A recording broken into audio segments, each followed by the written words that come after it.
नमस्कार, आप देख रहे हैं PNI। गया जी से इस वक्त एक बड़ी धार्मिक और आध्यात्मिक खबर सामने आ रही है, जहां आस्था, भक्ति और परंपरा का अद्भुत संगम देखने को मिला। गया जी के ऐतिहासिक गोपाल मंदिर स्थित श्रीनाथ जी की हवेली शहीद रोड में आयोजित श्री वल्लभाचार्य जी महाराज के 16 दिवसीय प्राण प्रतिष्ठा अनुष्ठान कार्यक्रम का आज विधिवत वैदिक विधि विधान के साथ भव्य समापन हो गया।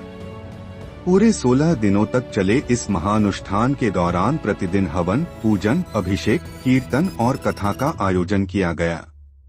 समापन के अवसर पर वैदिक मंत्रोच्चार के बीच वल्लभाचार्य जी महाराज की विधिवत प्राण प्रतिष्ठा की गई, जिससे पूरा मंदिर परिसर भक्तिमय वातावरण में डूब गया। कार्यक्रम में गया जी सहित आसपास के क्षेत्रों से बड़ी संख्या में श्रद्धालु पहुँचे। भक्तों ने भगवान श्री कृष्ण और वल्लभाचार्य जी महाराज के दर्शन कर पुण्य लाभ अर्जित किया। मंदिर परिसर में श्री कृष्ण शरणम मम के जयघोष से वातावरण गूंजता रहा। इस अवसर पर मंदिर के व्यवस्थापक अमित प्रकाश भूप ने मीडिया से बातचीत में कहा कि वल्लभाचार्य जी महाराज भारत के महान संत, दार्शनिक और भक्ति आंदोलन के प्रमुख आचार्य थे। उनका जन्म सन 1479 ईस्वी में हुआ था और वे शुद्धाद्वैत वेदांत दर्शन के प्रवर्तक माने जाते हैं। उन्होंने बताया कि वल्लभाचार्य जी ने श्री कृष्ण को परम ब्रह्मा के रूप में प्रतिष्ठित किया और निष्काम प्रेमपूर्ण भक्ति को मोक्ष का श्रेष्ठ मार्ग बताया। उन्होंने पुष्टि मार्ग की स्थापना की, जिसमें ईश्वर की कृपा को जीवन और भक्ति का मूल आधार माना गया है। वल्लभाचार्य जी महाराज का मानना था कि यह संसार मिथ्या नहीं, बल्कि भगवान की दिव्य लीला है। उन्होंने समाज को यह संदेश दिया कि गृहस्थ जीवन में रहते हुए भी सच्ची भक्ति और ईश्वर प्राप्ति संभव है।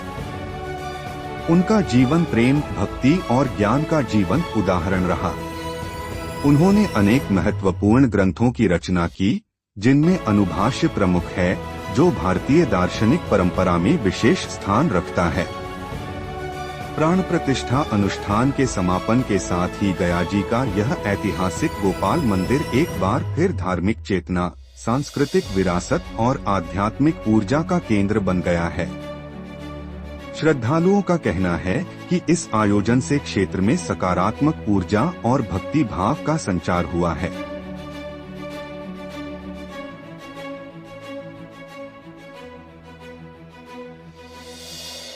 समिदाः कृताः देवा यज्ञं तनुमान हवनं पूर्वं पशुं मा जगेन यज्ञमयजन्त देवस्तानि श्री गुरु चरण कमले नमः।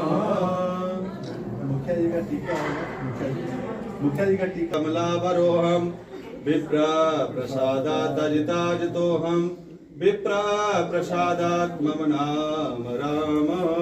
नमो ब्रह्मण्य देवाय नमो ब्रह्मण्याय जगन्नाथाय कृष्णाय गोविन्दाय नमो। नमो रात्रे कारस्वे नक्षत्रा निरूपयिनो व्यातं मायिकानि गानम् ओम मायिकान सर्वलोकं मायिकान। आज 16 दिन पूरे हुए वल्लभाचार्य की पूजा का, प्राण प्रतिष्ठा का। और वल्लभाचार्य वल्लभ कुल संप्रदाय के गुरु हुए और इन्होंने जगत गुरु की उपाधि प्राप्त की। इनका जन्म काशी में इनका जन्म हुआ था। जन्म के पश्चात जिस समय मुगलों का कार्य चल रहा था 500 वर्ष पहले, और इनका 7 महीने में ही ये जन्म हुआ, तो एक इनमें प्राण नहीं था उस समय। तो माता और पिता इनको एक शमी के वृक्ष के नीचे रख के फिर इन लोग चले गए। माता को ऐसा स्वप्न आया और ऐसा लगा कि शायद मेरा बच्चा वापस से जीवित हो गया है। तो वापस से काशी में गंगा किनारे इन लोग वापस आए, देखे कि वल्लभ जो छोटे से बालक थे जिस समय, तो वो अग्नि में खेल रहे थे अग्नि से। तो माँ को बहुत प्रसन्नता हुई अपने बेटे को देखते हुए, उसने अग्नि में जाके उनको गोद उठा लिया। तो उनका नाम वल्लभ रखा गया। और आगे जाके 11 वर्ष के जब वल्लभाचार्य हुए, तो उन्होंने साउथ के मैसूर राज्य है जहाँ पे इन्होंने भ्रमण करते हुए पहुँचे। उस समय कृष्ण देव राय राजा हुआ करते थे मैसूर के, उन्होंने एक बहुत बड़ा सभा बुलाया हुआ था जिसमें कि कई ब्राह्मण और कई दक्षिण भारत के ब्राह्मणों में वेदों पे वाद विवाद और कौन श्रेष्ठ विद्वान है, कौन आचार्य है, उसकी प्रतियोगिता रखते थे प्रतिवर्ष। तो इस साल महाप्रभु जी जो वल्लभ है, वल्लभ, और वहाँ पे उन्होंने सभी ब्राह्मणों को अपने तेज और प्रताप और विद्या से 11 वर्ष की ही आयु में इनको आचार्य का वहाँ पे कृष्णदेव राय राजा से इनको सम्मानित किया गया और आगे जाके ये वल्लभाचार्य के रूप में जाने गए। उसके पश्चात इन्होंने पंढरपुर गए, 5,000 अशर्फी राजा ने दिया, सभी अशर्फियाँ इन्होंने दान कर दिया। 7 अशर्फी लेके ये पंढरपुर गए, वहाँ पे इन्होंने भगवान के कई आभूषण बनाए और उसके बाद वहाँ पे पंढरपुर में भी भगवान ने इनको दर्शन दिया और आलिंगन किया। इसके पश्चात ये अपने जीवन को भगवान में पूर्णतः लगाए हुए थे। इसके बाद श्रीनाथ जी जो गोवर्धन में प्राकट्य हुआ था, उन्होंने इनको स्वप्न दिया कि आके उनसे मिले। फिर श्रीनाथ जी से इन्होंने प्रथम मिलन जो वल्लभाचार्य और श्रीनाथ जी का है वो बहुत महत्वपूर्ण माना जाता है। गोवर्धन पे दोनों ने एक दूसरे को आलिंगन किया। ये अग्निदेव कहलाते हैं। अग्निदेव धर्म की स्थापना के लिए कई बार पृथ्वी पर आए। कपिल मुनि के रूप में भी अग्निदेव आए। आगे जाके ये जो हमारे वल्लभाचार्य है ये भी अग्नि स्वरूप है और अग्निदेव के ही रूप में आए। इन्होंने मोक्ष का मार्ग बताया कि मोक्ष कैसे प्राप्त होता है। इन्होंने शरणागति मार्ग, शरणागति भगवान की शरण में चले जाएं। आप अपने आप को, जो भी आपने जीवन में लिया है और आप जिस प्रकार से अपने जीवन को जी रहे हैं, उसको आप भगवान में समर्पित करें। साथ में इन्होंने भक्ति का मार्ग बताया है। हम लोग भक्ति के मार्ग से ही मोक्ष को प्राप्त कर सकते हैं। तो भक्ति मार्ग और शरणागति मार्ग, ये दोनों मार्ग महाप्रभु जी ने बताया हम लोग को, महाप्रभु वल्लभाचार्य ने, जिसके से हम लोग को मुक्ति और भगवान का आशीर्वाद और वैकुंठ जाने का एक सुगम मार्ग मिलता है। यहाँ पर इनकी प्रतिमा को स्थापित करने का क्या उद्देश्य? ये जो मंदिर है, ये जो प्रांगण है, ये श्रीनाथ जी का प्रांगण है और यहाँ पे 8 सखियां हैं। इनका 16 दिवस से प्राण प्रतिष्ठा चला और आज से 16 दिन पहले प्राण प्रतिष्ठा इनका बहुत भव्य कार्यक्रम था। उसके बाद प्रतिदिन शाम के 5 बजे से लेके रात के 11 बजे तक 6 घंटे की पूजा होती थी, जिसमें कि सबसे पहली पूजा वेदों की पूजा होती थी। इनको हम लोग गुरु मानते हैं, इनकी पूजा होती थी। उसके बाद पार्थिव शिवलिंग की एक वृहद पूजा 2 से ढाई घंटे तक वो चलती है। उसके बाद गोपाल सहस्त्र नाम से यज्ञ होता था। तो 2 घंटे का यज्ञ भी गोपाल सहस्त्र नाम का होने के पश्चात ये करीब 5 से 6 घंटे की प्रतिदिन ये पूजा इनकी रखी गई। आज 16वां दिन है और प्राण प्रतिष्ठा के बाद महाप्रभु वल्लभाचार्य का मंदिर में आना, जैसे गुरु अगर घर में बैठे हो या कोई बुजुर्ग घर में बैठे हो तो मंदिर का प्रांगण में एक बहुत विशेष एनर्जी आ जाती है। वैसे वल्लभाचार्य का हम लोग प्रतिमा नहीं मानते, हम लोग मानते हैं साक्षात गुरु का पदार्पण हुआ है। आज 1 जनवरी है और 2026 हो गया, संवत 2082 संवत है। तो भगवान ने गोपाल मंदिर, अब ये श्रीनाथ जी हवेली अष्ट सखी मंदिर से भी जाना जाने लगा शहर में। तो यहाँ पे महाप्रभु जी ने अपना पदार्पण किया आज से 17 दिन पहले और 16 दिन इनकी प्राण प्रतिष्ठा के साथ पूजा यहाँ पर हुई। ये इनका जो कक्ष है यहाँ पे, ये कक्ष में महाप्रभु जी का ये छोटा सा मंदिर है। तो वल्लभकुश संप्रदाय के जो मंदिर होते हैं उसमें जो सबसे पहला जो कक्ष होता है वो महाप्रभु जी का ही होता है। इसमें महाप्रभु, जब हम लोग आते हैं, कोई भी वैष्णव आते हैं इन्होंने पुष्टि मार्ग, पुष्टि का मतलब होता है अपने जीवन को पुष्ट करना, भगवान में लगाना।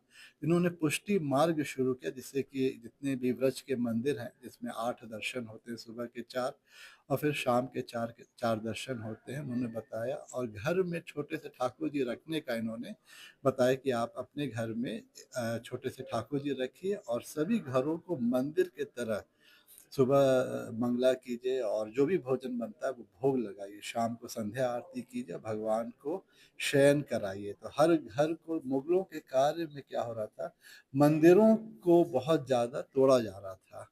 तो उन्होंने उस कारण ये जो हम लोग सनातनी हैं और भगवान श्री कृष्ण को मानने वाले हैं, उन्होंने बोला हर घर को मंदिर बनाया जाए, हर घर में भगवान की प्रतिमा को, जो छोटे बाल स्वरूप है, ये हम लोग के जो घर में हम लोग जो ठाकुर जी रखते हैं, वो हम लोग मान के चलते हैं वो 8 महीने से 9 महीने के ठाकुर जी होते हैं वहाँ पे, और उसमें कोई दोष नहीं होता है। ठाकुर जी की पूजा में अगर कोई दोष भी हो जाता है तो वो दोष लगता नहीं है। तो मातृत्व भाव से वो पूजा होती है, जिसमें भगवान को आरती होती है और भगवान का श्रृंगार होता है। बहुत लोग नहलाते हैं ठाकुर जी को प्रतिदिन।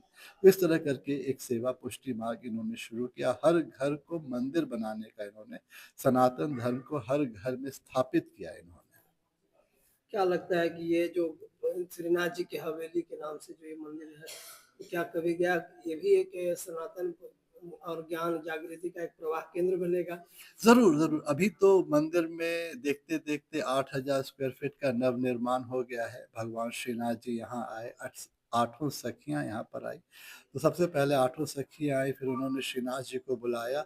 और ये तीसरा वर्ष है जब वल्लभाचार्य यहाँ पर भगवान स्वतः ही स्वप्न में आया। फिर उसके बाद इनका जो विग्रह है वो यहाँ पे आया और इनको प्राण प्रतिष्ठा 16 दिन का हुआ। आने वाले समय में मंदिर बहुत भव्य रूप से जाना जाएगा। गया और बिहार में आने वाले जितने भी हैं वो श्रीनाथ जी की हवेली का दर्शन करेंगे यहाँ पे। इससे बहुत सारे हमारे जो आने वाले जीवन में प्रॉब्लम्स हैं वो इनके दर्शन मात्र से ही सॉल्व होते हैं। लोगों से क्या अपील करेंगे? भगवान का महाप्रभु जी वल्लभाचार्य हैं, इन्होंने ही सूरदास जी को दर्शन दिया। और हालांकि वो जन्मान थे, लेकिन उन्होंने उनके सर पे हाथ रखा सूरदास जी के, और उनके जीवन में एक बहुत बड़ा परिवर्तन आ गया। रसखान जी भी, और उनके सर पे भी इन्होंने एक हाथ रखा था, उससे इन्होंने रसखान भगवान राधा कृष्ण के बहुत सारे उन्होंने दोहे लिखे और बहुत प्रसिद्ध हुए और अंत को मोक्ष को प्राप्त हुए।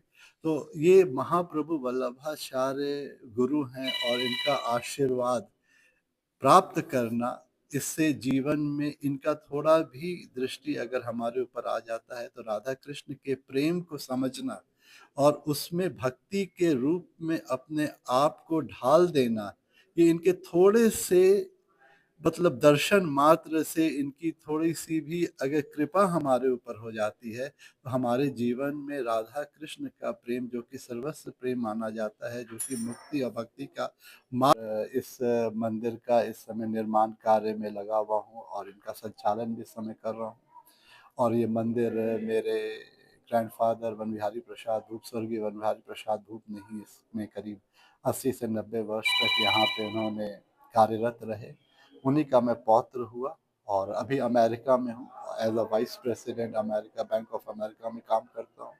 पिछले 15 वर्षों से वही काम कर रहा हूँ। तो यहाँ पे मैं हर वर्ष 2 बार आता हूँ, दिसंबर में 1 महीने की छुट्टी लेके, और ग्रीष्म काल में करीब 1 या 2 वीक के लिए यहाँ पे प्रतिवर्ष आता हूँ गया में। श्री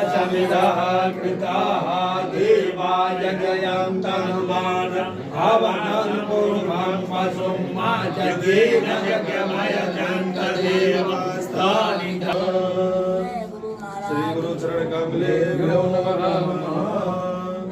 मुखिया जी का टीका होगा, मुखिया जी का टीका। कमलावरोहम विप्र प्रसादातजिताजितोहम विप्र प्रसादात् मम नाम राम। नमो ब्रह्मण्य देवाय नमो ब्रह्मण्याय जगद्गुरुनाय कृष्णाय गोविंदाय नमो नमो राधे शास्त्रे पारस्वे नक्षत्रा निरूपयिनो व्यातं मायिकानिगाणम् ओम मायिकान सर्वलोकं मायिकान आशीर्वाद दे सकते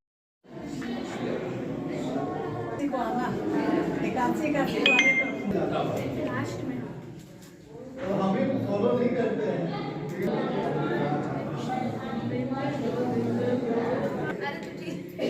मम्मी सिखा मैं अकेले अपने कक्ष में अब तो ये परमानेंट